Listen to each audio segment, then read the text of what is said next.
वक्रतुंड महाकाय सूर्यकोटि निर्विघ्नं कुरु मे देव सर्वकार्ये सर्वदा वरदाय वरदाय सुप्रियाय लंबोदराय शुक्लाय जगद्धिताय नागाननाय सुप्रिय गुरुभूषिताय गौरीसुताय गणनाथ नमो नमस्ते।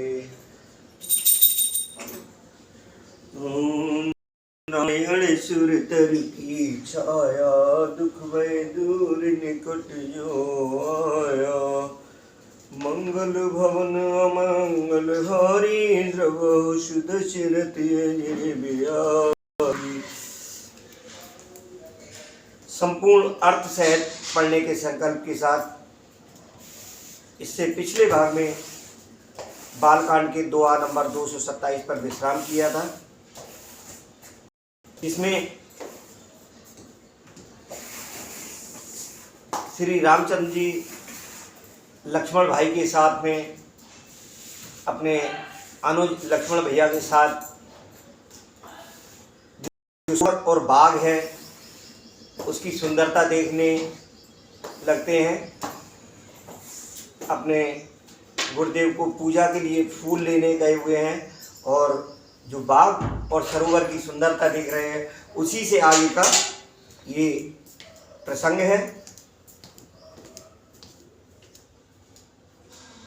मंगल भवन मंगल हारी हरे राम रामाद्र बहुष दशरथ अजिर में हारी हरे राम रामा 14 चितय पूछ माली गण लगे ले फूल मुदित मन ते अवसर सी ताते आई गिरजा पूजन जनन पठाई मंगल भवन अमंगल हारी द्रवोष दशरथ अजिर बिहारी।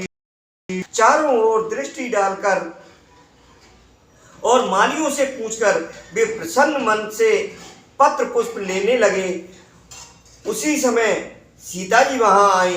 माता ने उन्हें गिरिजा पार्वती जी की पूजा करने के लिए भेजा था।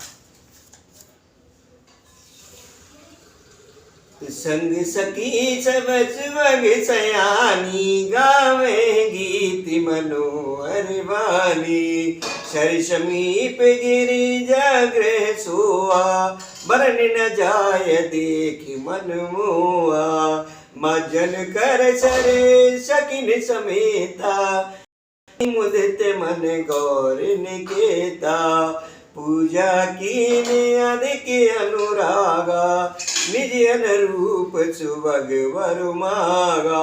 साथ में सब सुंदर जो सखियां हैं, सयानी सखियां हैं, वो सब सीता जी के साथ में हैं और जो मनोहर वाणी से गीत गा रही हैं। सरोवर के पास गिरिजा जी का मंदिर सुशोभित है जिसका वर्णन नहीं किया जा सकता। देखकर मन मोहित हो जाता है। सखियों सहित सरोवर में स्नान करके सीता जी प्रसन्न मन से गिरिजा जी के मंदिर में गईं। उन्होंने बड़े प्रेम से पूजा की और अपने सुंदर वर मांगा। तो एक सखी से संग विहाई गई रही देखन फुलबाई ते दो बंधु बिलो किए जाई प्रेम विवश सीता पे आई। एक सखी सीता जी का साथ छोड़कर फुलवाड़ी देखने चली गई। उसने जाकर दोनों भाइयों को देखा और प्रेम में विह्वल होकर वह सीता जी के पास आ गई। दास दशा देखी सखिन पुलक गात जल नैन रामा पुलक गात जल नैन कहो कारण निज हरस कर पूछे सब मृदुवैन।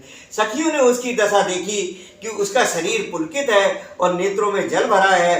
सब कोमल वाणी से पूछने लगी कि अपनी प्रसन्नता का कारण तो बता। देखन बाग कुंवर दोय आए भय किशोर सब भांति सो आए श्याम गौर किम कहो बखानी गिरा अनयन नयन बिनवानी। यानी दोनों राजकुमार बाग देखने आए हैं, किशोर अवस्था के हैं और सब प्रकार से सुंदर हैं। वे सांवले और गोरे रंग के हैं। उनमें एक भाई श्यामला है और एक गोरे रंग का है। उनके सौंदर्य को मैं कैसे बखान कर कहूँ। वाणी बिना नेत्र की है और नेत्रों के वाणी। सुन हर्षि सब सखी सयानी, सिय हिय अति उत्कंठा जानी। एक कहे नृप सुत ते आली, सुने जे मुन संग आए काली। ये सुनकर और सीता जी के हृदय में बड़ी उत्कंठा जानकर सब सयानी सखियां प्रसन्न हुई। तब एक सखी कहने लगी, हे सखी, ये वही राजकुमार हैं जो सुना है कि कल विश्वामित्र मुनि के साथ आए हैं।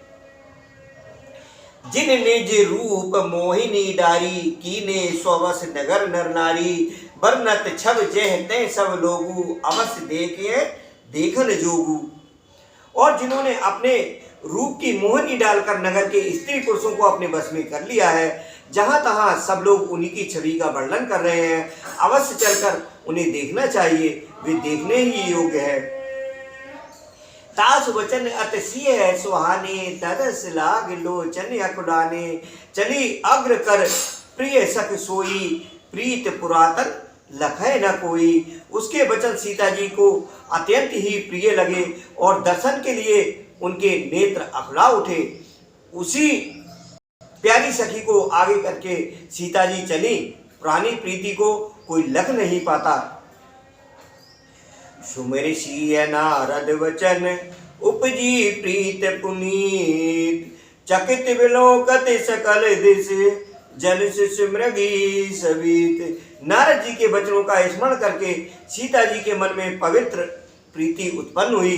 वे चकित होकर सबोर इस तरह देख रही हैं मानो डरी हुई मृग छोनी इधर उधर देख रही हो।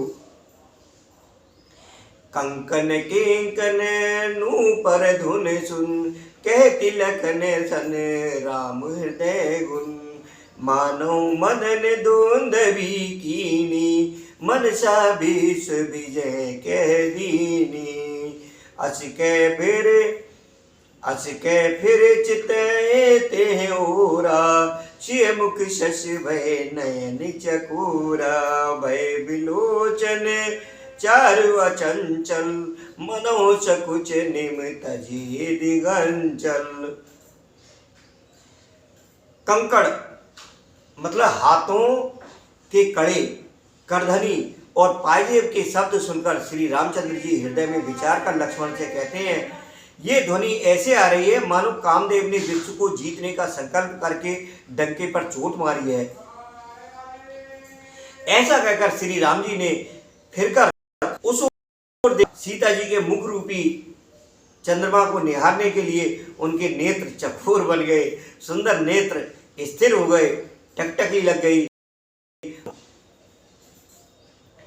निमि ने यानी जनक जी के पूर्वज निमि थे।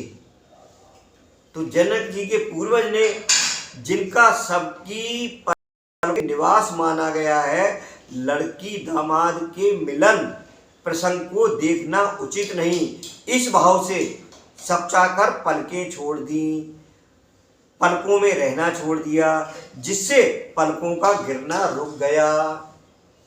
देख सिय शोभा सुख पावा, हृदय सराहत वचन न आवा। जन विरंच सब निज निपुनाई, विरच विश्व के प्रकट दिखाई। सीता जी की शोभा देखकर राम जी ने बड़ा सुख पाया, हृदय में उसकी सराहना करते हैं किंतु मुख से वचन नहीं निकलते, मानो ब्रह्म ने अपनी सारी निपुणता को मूर्तिमान कर प्रकट करके दिखा दिया हो। देखिए, ये जो तुलसीदास जी ने वर्णन लिखा है, इसको इस बारे में अगर आपको ज्ञान भी है तो भी इसको हमें एक एक पंक्ति को अर्थ सहित इसलिए भी समझना है कि इसमें भगवान भोलेनाथ, महारुद्र और रुद्र अवतार संकट मोचन हनुमान जी की कृपा व सहयोग समाहित है। ये गूढ़ता कुछ लोगों ने पढ़ रखी होगी, नहीं पढ़ी हो तो उसकी बीच बीच में मैं पुनरावृत्ति करता रहा हूं कि जिस समय 31 शुक्ल पक्ष रामनवमी वाले दिन यानी शुक्ल पक्ष रामनवमी को ही भगवान कृष्ण का त्रेता युग में जन्म हुआ था और कलयुग में संवत 1631 में इस रचना की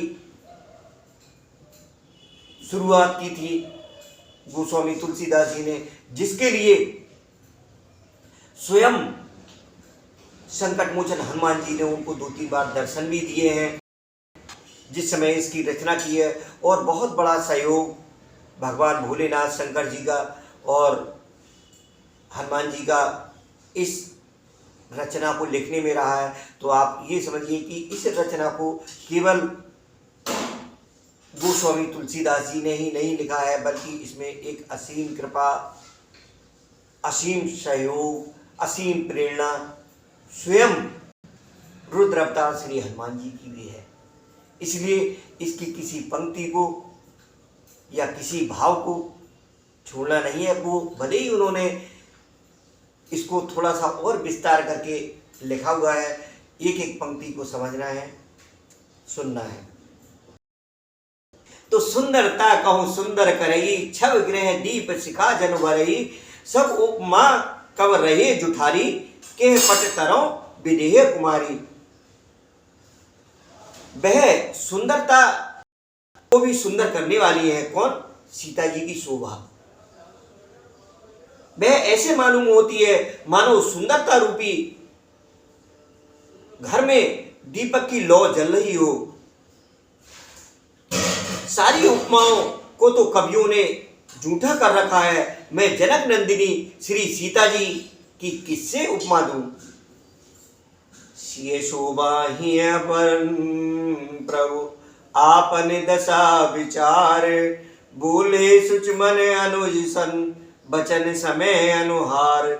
इस प्रकार हृदय में सीता जी की शोभा का वर्णन करके और अपनी दशा को विचार कर प्रभु श्री रामचंद्र जी पवित्र मन से अपने छोटे भाई लक्ष्मण से समय अनुकूल वचन बोले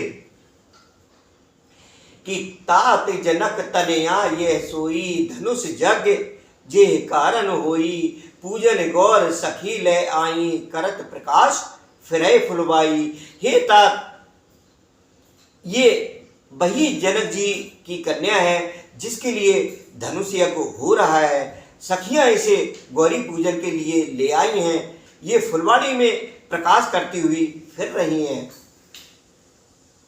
जासु विलोक अलौकिक शोभा, सहज पुनीत मोर मन क्षोभा, सो सब कारण जान विधाता, फरके सुबद अंग जन सुन भ्राता। जिसकी अलौकिक सुंदरता देखकर स्वभाव से ही पवित्र मेरा मन क्षुब्ध हो गया है, वह सब कारण तो विधाता जाने। किंतु हे भाई सुनो, मेरे मंगलदायक अंग फड़क रहे हैं। मंगलदायक अंग कौन से होते हैं? पुरुषों के जो मंगलदायक अंग होते हैं वो दाहिने अंग होते हैं। जब दाहिने अंग फड़क रहे हों तो वो शुभ फलदायक होते हैं। रघुवंशन कर सहज स्वभाव, मन कुपंत पग धरे न काऊ, मोहे अतिशय प्रतीत कन केरी, मोहे अतिशय प्रतीत मन केरी, जेह सपने पर नार ना हेरी। रघुवंशियों का ये सहज स्वभाव है। सहज स्वभाव है मतलब जन्मगत स्वभाव है कि उनका मन कभी कुमार पर पैर नहीं रखता। मुझे तो अपने मन का अत्यंत ही विश्वास है कि जिसने स्वप्न में भी पराई स्त्री पर दृष्टि नहीं डाली है, जिनके लहे न रिपु रन पीठी, नह पावे पर तय मन डीठी, मंगन लहे न जिनके नाही, ते नरबर थोरे जगमाही। रण में शत्रु जिनकी पीठ नहीं देख पाते, अर्थात जो लड़ाई के मैदान से भागते नहीं, पराई स्त्रियां जिनके मन और दृष्टि को नहीं खींच पाती, और भिखारी जिनकी आस से ना ही नहीं पाते, खाली हाथ नहीं लौटते, ऐसे श्रेष्ठ पुरुष संसार में थोड़े ही हैं। करत बतक ही अनुज सन, मन सिय रूप लुभान, मुख सरोज मकरंद छब, करे मधु पे पुपान। यूं श्री राम जी छोटे भाई से बातें कर रहे हैं पर मन सीता जी के रूप में लुभाया हुआ है। उनके मुख रूपी कमल के छवि रूप मकरंद रस को भौरे की तरह पी रहा है। तो चितवत चकत चहू दिश सीता, कह गए नृप किशोर मन चिंता। जय बिलोक नृप सावक नैनी, जन तह बरिस कमल सित श्रेणी। सीता जी चकित होकर चारों ओर देख रही हैं। मन इस बात की चिंता कर रहा है कि राजकुमार कहाँ चले गए। बाल मृग नैनी, मृग के छोने की सी आंख वाली सीता जी जहाँ दृष्टि डालती हैं वहां मानो श्वेत कमलों की कतार बरस जाती है। लता ओट तब सखिन लखाए, श्यामल गौर किशोर सुहाए। देख रूप लोचन ललचाने, हर्षे जन निज निध पहचाने। थके नयन रघुपत छवि देखे, पलकन हूँ पर हरि निवेखे। अधिक स्नेह दे वह भूरी, शरद सशिव जन चितब चकोरी। तब सखियों ने लता की ओट में सुंदर श्याम और गौर कुमारों को दिखलाया। उनके रूप को देखकर नेत्र ललचा उठे। वे ऐसे प्रसन्न हुए मानो उन्होंने खजाना पहचान लिया। श्री रघुनाथ जी की छवि देखकर नेत्र निश्चल हो गए, पलकों ने भी गिरना छोड़ दिया। अधिक स्नेह के कारण शरीर बेहवल हो गया, मतलब शरीर बेकाबू हो गया।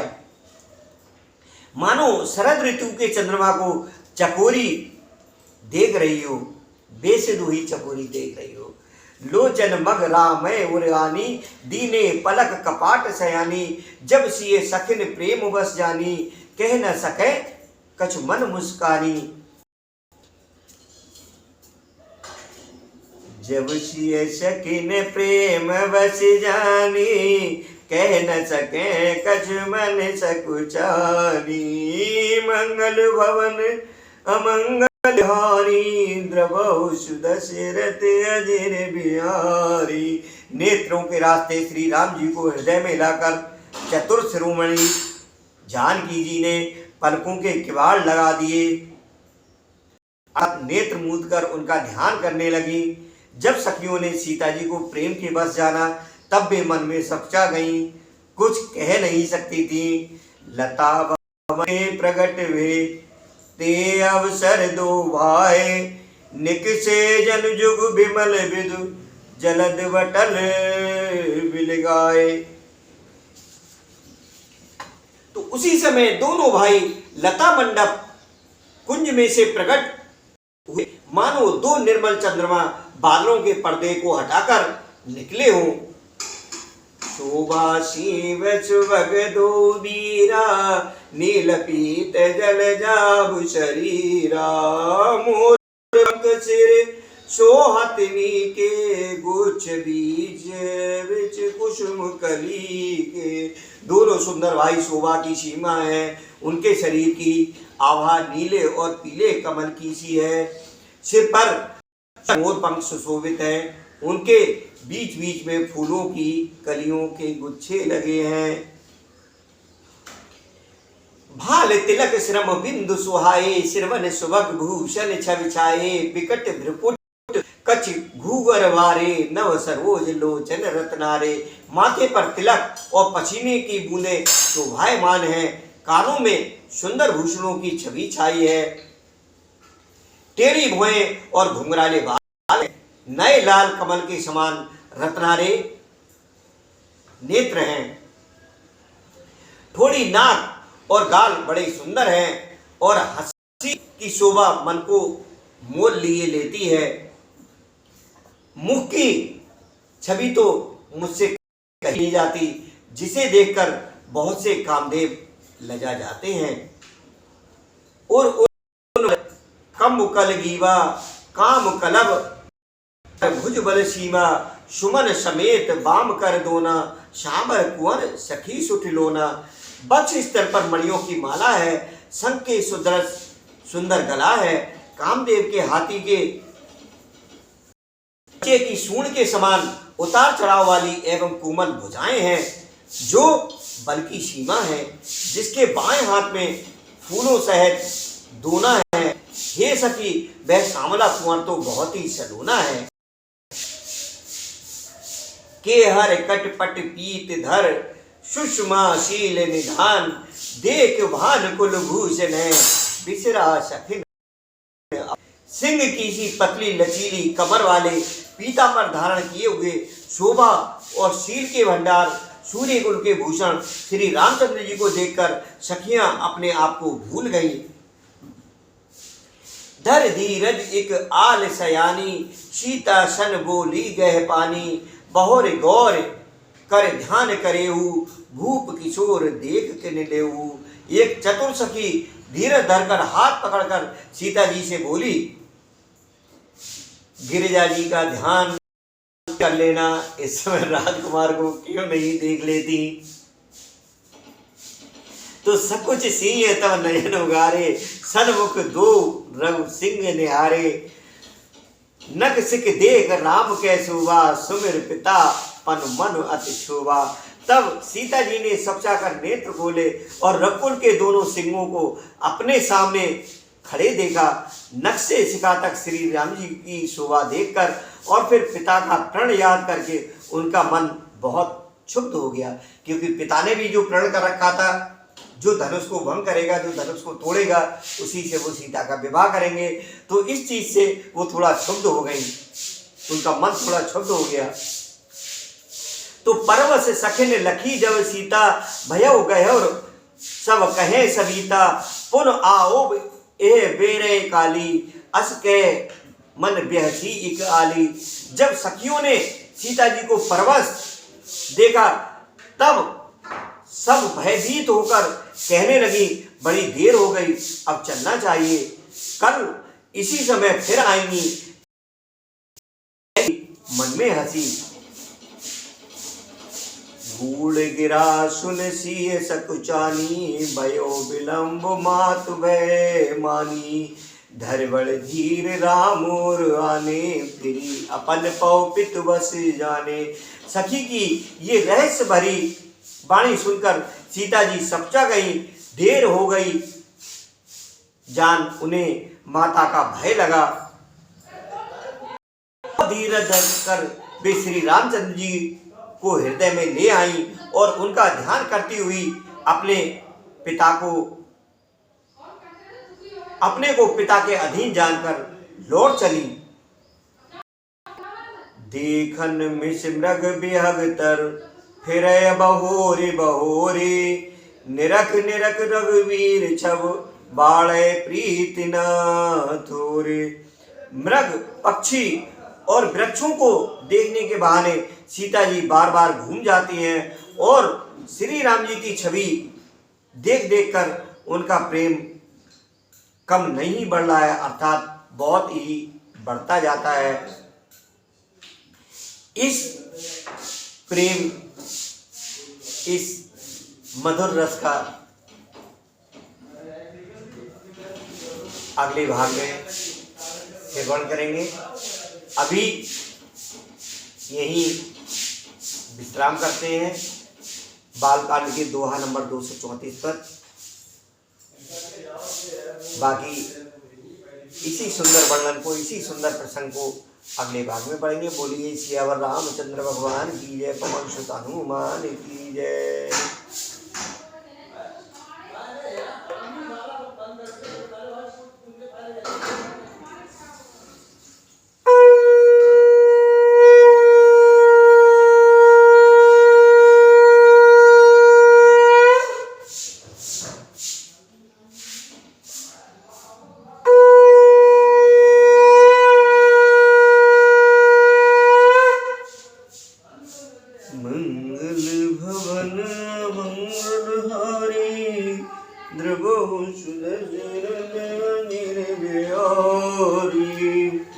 रामायण सुर तर की छाया, दुख भय दूर निकट जो आया। दीन दयाल विरद संहारे, हरौ नाथ मम